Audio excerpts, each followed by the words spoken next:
What's up, people? Welcome back to the WonTuanShow. My name is Tuan, and this is my show, and this is also my co-host Bao over here. And we are in the sun, and my camera skill isn't too amazing, so if it looked like he's blending in with the background, it's just a floating head at that time. You know what I mean? you're not blending in that bad. I mean, thank God you still have like some dots on you. So that's pretty good. Well, anyways, I figure we can do a special episode where we talk about something a little bit in our childhood, Ooh. a little bit conspiracy theory, a little bit of the mystery, you know what I mean? And so today we are talking about Pokemon. What?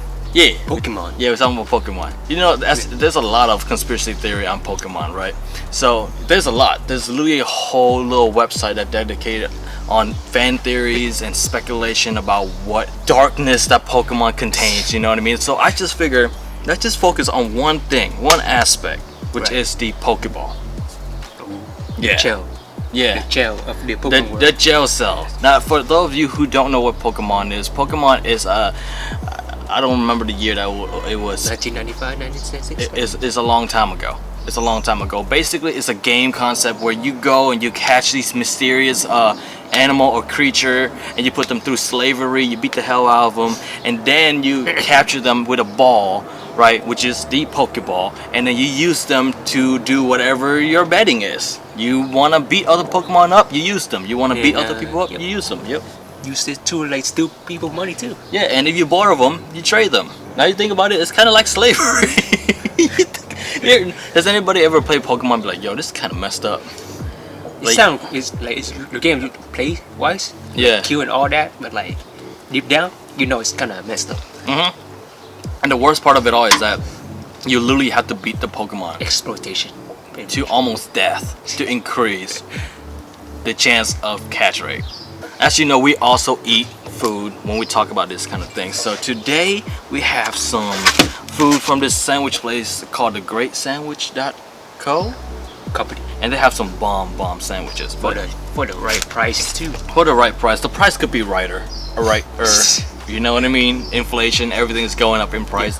And so I got me a Cuban sandwich. Look at that, boy. Look at that. Press and everything, you know what I mean? Nice little Cuban sandwich. Three of them. Oh yeah. There you go. Look at that. The box blend in with the background, but know if they can see it. French fry, the classic. Yes. Man. There you go. They barely see it, man. You take it back so Because fast. I'm scared. Here, I got you. There There you you go. go. I got some French fries. Yes, sir. Looking mighty toasty. You know what? And then They look got good some fries. spicy chipotle. I got you. I ain't gonna lie to you. That could look a lot better. That part gonna be really good when you eat. You know what? You're right. Oh my god. It's everywhere. You know what I remember this time? You know what I remember to grab this time? What? Napkin, boy. How was the fry? It's pretty good. They deep fry it, so it tastes pretty well seasoned. Oh, very good. Now, you ever look at a Pokeball and ask yourself, how the fuck does a Pokemon fit inside a Pokeball? I mean, for example, when you play the game, if there's a Pokemon called Groudon, it's one of the biggest, heaviest Pokemon in the game, and you can catch it inside a Pokeball, which is roughly about the size of a baseball. How's that possible?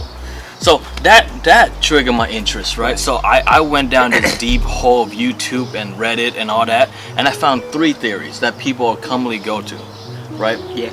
So the first theory, they just get cramped in.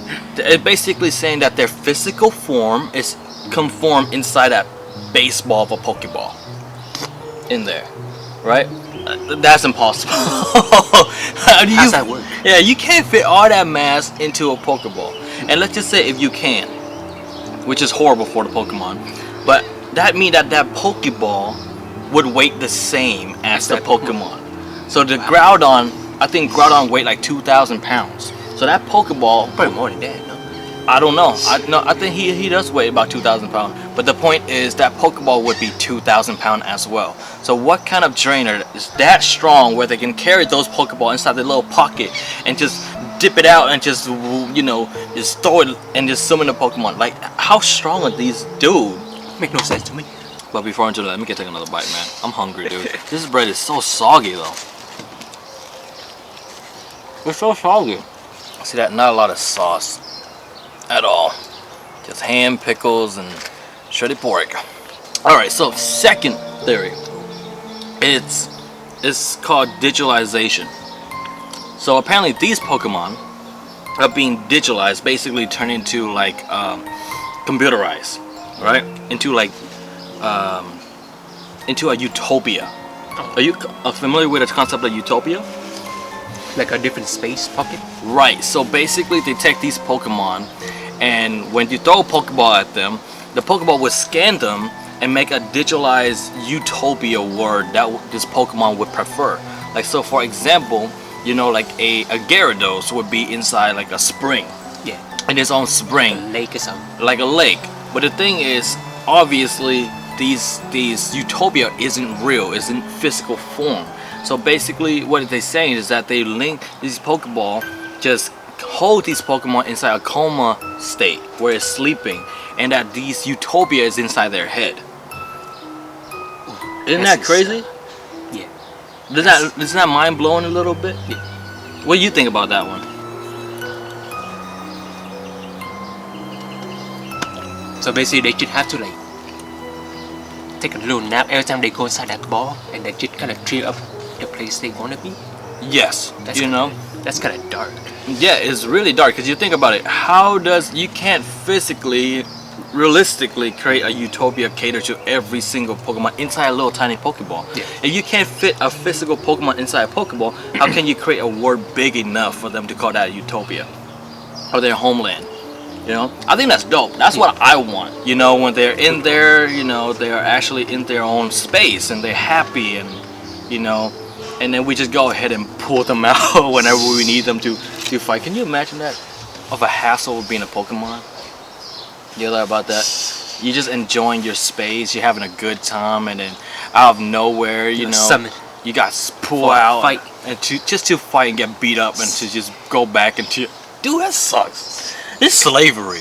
It's not right, man. This is the one that I personally think is the worst. Oh, God. But it's the most agreed upon. In this theory, a Pokeball is a transporter and a receiver. When you throw a Pokeball at a Pokemon, it will analyze that Pokemon genetically and molecularly, right? To everything. Basically making an entire, basically collecting data and send it to somewhere in the universe, in the Pokemon universe. And in that place, it will create a whole data set on this Pokemon and it will generate a copy. Turning that Pokemon into, but not a physical copy, a digital? Right? A digital data copy. And then whenever you summon this Pokemon, these codes or these data will be sent to your Pokeball, and so it just open up the Pokemon to get summoned through the code. That kind of makes sense, right? You think about it, that explains why you can't fit a whole physical Pokemon into a Pokeball, because it's a data now. Yeah. If it's a data, it can fit inside a Pokeball because it's just a code, it's just a data, right? And then secondly, you think about it, every single time you trade a Pokemon, you heal a Pokemon, it's pretty much like a code system. Yeah, it's through a PC. Yeah. Right? Even when you store the Pokemon in the game, even if you store the Pokemon, it's through the PC. You go and you put a Pokeball inside the PC and it's stored in there. Right? It's like a data bank. Every time you catch a Pokemon, you pretty much kill them and replace them with a copy of a digital code. Basically, you just kind of beat me to the punch there. In order to make a data of anything, a data of Pokemon, and make it fit into the Pokeball, the physical form get break down. In order to break them down, you basically have to kill them. So a Pokeball is basically a death trap. You know what I mean? Yeah, I think I like the second theory better than the third one or the first. Oh my god! I'll stick to the second theory or my own theory where they just teleport into like a different pocket dimension with their own environment, and when they get healed, they in the Pokemon Center or something, it's like a stream of a potion just waving down that Pokemon's mouth or something. That sounds sus as fuck. That sounds so sus. I got so sad when I found that out because it's kind of makes sense. It actually make a lot more sense than the previous two, right? Even when you throw out the Pokeball, you see that little line, that red line. Yeah. You know what I mean? That's just basic data being transmitted into the real world. But then there's also a little flaw to that theory too, right? Oh, I mean, when the Pokemon get pushed out into the world, when you summon them, they're still a physical form. Does that mean, here's the brutal part, does that mean every single time they go back to the Pokeball, they have to go through the same pain again, being break down into data again? They are being breaking down again and again and again and again. So basically every single time you summon a Pokemon, it's a clone, a physical clone, and every single time we go back to a Pokeball, that physical clone being break down, going through pain, and just turn back into binary code 1 and 0 again. With all their memory erased from the pain too. Yes. They all seem happy when it comes out. Yes. Pokemon is dark, boy.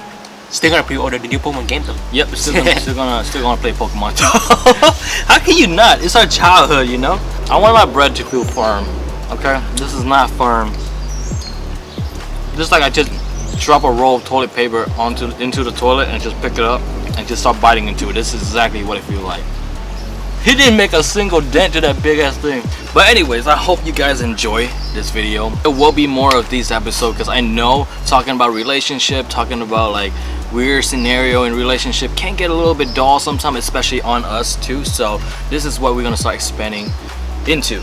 You know what I mean? To different topic every time. Yeah, to different topic every time, and it's gonna be fun. It's gonna be fun. Thank you for sticking around. I hope you enjoyed this video, and I'll see y'all. We will see y'all in the next one. Peace Peace out. Bye bye.